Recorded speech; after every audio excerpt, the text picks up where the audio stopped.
All right, guys, in today's video, I've got my friend Travis, who happens to be my new neighbor now. And we're going to talk about kind of like the 90-day window here in the Philippines. He just went over 90 days being here in the Philippines living. And for me, that's kind of like the honeymoon stage where everything is kind of like, wow, this is new and this is exciting. And so for me, after 90 days is kind of the get to regular life. Get to regular life, yeah. So we're going to discuss that in today's video. Stick around.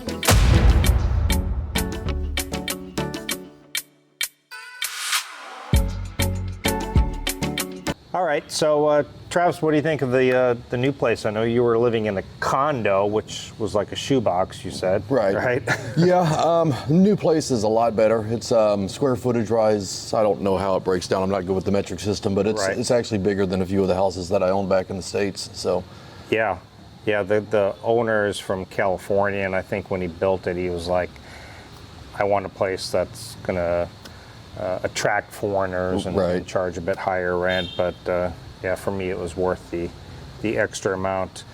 So do you feel like you've kind of plateaued like that honeymoon and now you're kind of feeling like regular life now? Yeah, I mean, I came over here with, I tried to temper my expectations, so I let myself stay in tourist mode for about a month, and after that I kind of forced myself into a regular routine and just kind of settling into a my typical middle-class life back in the States. I wanted to kind of bring that over here as much as I could. Now, were you a busy person and when were you living in the U.S.? I mean, you had lots of activities and friends and things like that? Somewhat, yeah. I mean, I was slowly becoming a hermit over there, but I was, I had hobbies. I was like a woodworker. I had property that I was always working on, stuff like that. But so you stayed pretty busy. Yeah, for the most part. And when you got here, I know at first you're like going to new places, checking out this new restaurant, traveling around a bit. Do you feel now that it's slowed down? Do you find yourself restless or bored at all? I mean, sometimes, but I felt the same way back in the States. I mean, I'm a low-key guy. I kind of like my low-key lifestyle. I cherish times to sit and just read a book for a couple hours, stuff like that. So I mean, It's got its ebbs and flows, but I mean, you find a happy medium. And if you were to tell somebody who's just coming out here, would you tell somebody you need to get some hobbies or you need to do some travel or? Yeah, you need to. Yeah, I mean, it's different for every person, but yeah, you need to get it in your head. You're going to do something. I mean, it's very easy to sit in here, because we're, the foreigners here. So I mean, it's very easy to sit here and just be isolated. For sure. And for myself, like. I know if I didn't do YouTube, that occupies, I don't know, 15 hours a week maybe for me, editing and filming. I don't do so much, but that I joined the gym. We meet up for coffee like once a week, and then Maya and I try to do a travel about every 6 months. For the most part, that keeps me pretty busy, and we just did a waterfall yesterday that kicked our butt. It was like, I swear it was it was downhill, and coming up though was rough. Yeah, it was not just uphill. It was coming up a 90-degree angle. Yes, so, yeah, for sure. That was kind of your first waterfall, right? Yeah, it was the first one out here. Yeah, it well worth it though. I mean, yeah. I don't think they normally are quite that bad. I think yesterday's was probably the worst. We had to break you in properly and get you to the worst hike first.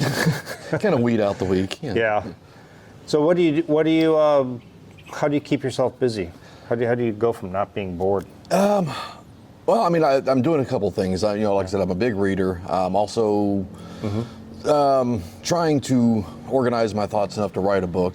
I make myself leave the house at least once a day, whether it's just to go up to the store to get eggs or just ride around and look at something. At least once a day I leave the house.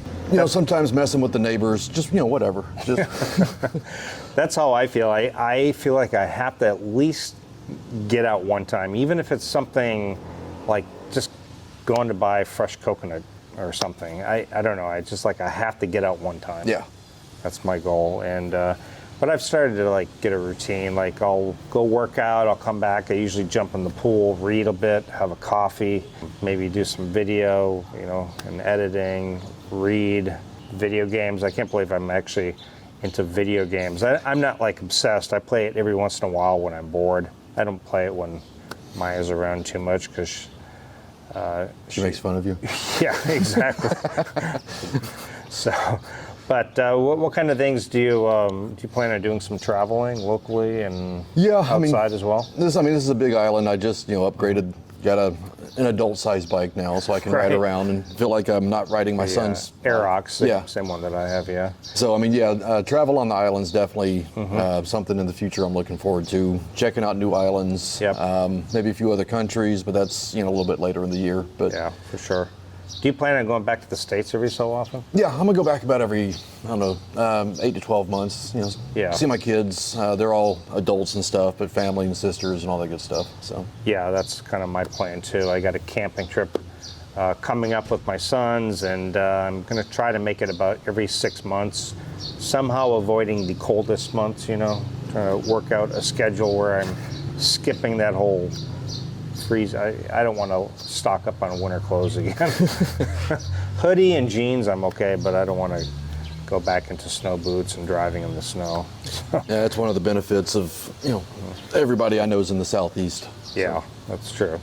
But do you now that things are settled, do you find yourself missing any types of food, activities, or places, or? It's being a Westerner, we're pretty spoiled because everything's so convenient back there. But once you get over the initial shock of I can't run to Walmart at 2:00 in the morning, it's that's right. Everything. That's kind of why I tempered my expectations or whatever. I knew things were going to be different. Now, there's some things I miss, like. I still have not found like great bacon since I've been here, or good hamburger. But you kind of have to take the good with the bad. Is it anything that's going to make me go back? Nah, not right now. I don't think that. Yeah, I feel the same way. Sometimes I get frustrated. I think yesterday we stopped for breakfast with the girls, and I think both of our items were out of stock. My second choice was out of stock, and I ended up going to the third choice. And sometimes things like that frustrate me, but for the most part, that's not really so bad. Yeah. I do have a short list of things I want to eat when I get back to the U.S. Anything you miss in particular? Like you said, bacon and... yeah, good. Honestly, just a good homemade bacon cheeseburger. That's really the only thing I've craved since I've been here. Yeah, those are good. And as far as activities, what kind of woodworking? You had to give that up. Do you miss anything like that? Yeah, I'm a creative type person, which is why I can't do it physically right now because I don't have my tools. So I'm trying to sit down and write a book and be creative mentally. Right. And that's more of a challenge than the physical. What type of book are you creating? Oh, I'm a big fantasy nerd, so I'm trying to go something along those lines. So. Gotcha. Yeah, I'm kind of the same way. Lord of the Rings, Shannara, all those. So, yeah, I think the only activity that I miss, and people keep telling me, no, you can do that here, but mountain biking or just biking in general, trails, and people keep telling me, no, you can bike here. But I don't really see it. I don't really want to be on a busy road and worrying about the cars.